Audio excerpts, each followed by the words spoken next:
अगर आपको knee pain का सामना करना पड़ रहा है और आपकी एज 40 ईयर से अबव है, तो ये वीडियो आपके लिए बहुत ज़्यादा इम्पोर्टेंट होने वाली है। आज इस वीडियो में हम डिस्कस करेंगे नी ऑस्टियोआर्थराइटिस के हवाले से।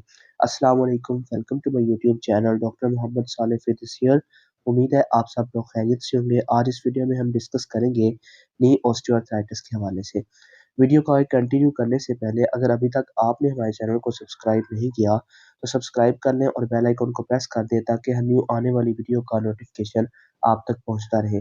तो अब हम बगैर टाइम वेस्ट किए अपनी वीडियो को आगे कंटिन्यू करते हैं। सबसे पहले हम डिस्कस करते हैं कि ऑस्टियोआर्थराइटिस क्या होता है। ऑस्टियोआर्थराइटिस बेसिकली ये एक डीजेनरेटिव जॉइंट डिजीज है जिसमें wear and tear of articular cartilage जो है वो स्टार्ट हो जाता है। अगर हम एक नॉर्मल बोन की बात करें तो वो हमें कुछ इस तरह की दिखाई देती है जिसके एंड्स के ऊपर कार्टिलेज होता है। ठीक है? जब एक बोन दूसरी बोन के ऊपर मूव करती है तो ये उस बोन को फ्रिक्शन से बचाता है। जब ऑस्टियोआर्थराइटिस होता है तो wear and tear of articular cartilage start हो जाता है जिसकी वजह से कार्टिलेज जो है वो डैमेज हो जाता है और जब हम मूवमेंट परफॉर्म करते हैं तो हमारी बोन के साथ रगड़ खाते हैं जिस वजह से हमें पेन का सामना करना पड़ जाता है और इस कंडीशन को हम कहते हैं ऑस्टियोआर्थराइटिस। और अगर हम एक नॉर्मल नी जॉइंट की बात करें तो वो हमें कुछ इस तरह का दिखाई देता है और अगर हम एक ऐसी नी जॉइंट की बात करें जिसमें नी ऑस्टियोआर्थराइटिस जो है वो डेवलप हो चुका होता है, तो हमें कुछ इस तरह का दिखाई देता है जिसमें सॉफ्ट टिश्यूज भी डैमेज हो चुके होते हैं और उसके साथ-साथ आर्टिकुलर कार्टिलेज जो है वो भी डैमेज हो चुका होता है। नेक्स्ट हम डिस्कस करते हैं causes of knee osteoarthritis. Knee osteoarthritis की वैसे तो बेशुमार काजेज़ होती हैं, लेकिन आज इस वीडियो में हम कुछ मेन काजेज़ जो हैं, उनको हम डिस्कस करेंगे। सबसे पहले हम जिस काज़ को डिस्कस करने लगे हैं, वो है ट्रॉमा। अगर तो आपको कोई एक्सीडेंट हुआ, एक्सीडेंट होने के बाद आपको सॉफ्ट टिश्यू इंजरी जो है वो हुई। आपने उस इंजरी को ट्रीट नहीं किया, उस इंजरी को ट्रीट ना करने की वजह से हमारे जॉइंट के अंदर जो है वो डैमेज स्टार्ट हो जाता है। उस डैमेज की वजह से हमें नी ऑस्टियोआर्थराइटिस का अर्ली एज में भी सामना करना पड़ जाता है।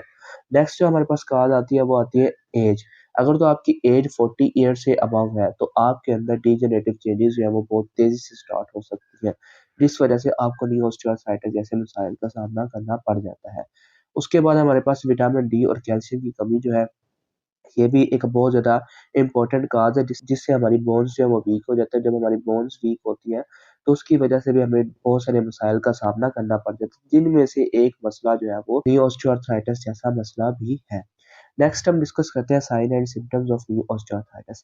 जब भी हमारे पास नी ऑस्टियोआर्थराइटिस के साथ पेशेंट आता है तो वो हमें कंप्लेन करता है, एक तो सीवियर नी पेन, उसके साथ-साथ वो हमें स्वेलिंग की कंप्लेन करता है और इसके साथ-साथ वो हमें ये भी बताता है कि जब वो कोई मूवमेंट परफॉर्म करता है तो उसकी पेन जो है वो बहुत ज़्यादा इंक्रीज़ हो जाती है और उसके साथ-साथ वो हमें ये भी कंप्लेन करता है कि उसको स्टिफनेस जैसे मसाइल जो है उनका भी सामना करना पड़ रहा है। चलने-फिरने में भी दुश्वारी का सामना करना पड़ रहा होता है ऐसे पेशेंट्स को। नेक्स्ट हम डिस्कस करते हैं ट्रीटमेंट ऑफ नी ऑस्टियोआर्थराइटिस। सबसे पहले हम जिस ट्रीटमेंट के हवाले से डिस्कस करने लगे हैं वो है मेडिकेशन। मेडिकेशन में हम एनसेड्स का इस्तेमाल करते हैं जिनकी हेल्प से हम इन्फ्लेमेशन को कंट्रोल करते हैं और उसके साथ-साथ हम ऐसे पेशेंट्स की पेन जो है उसको भी हम कंट्रोल करते हैं।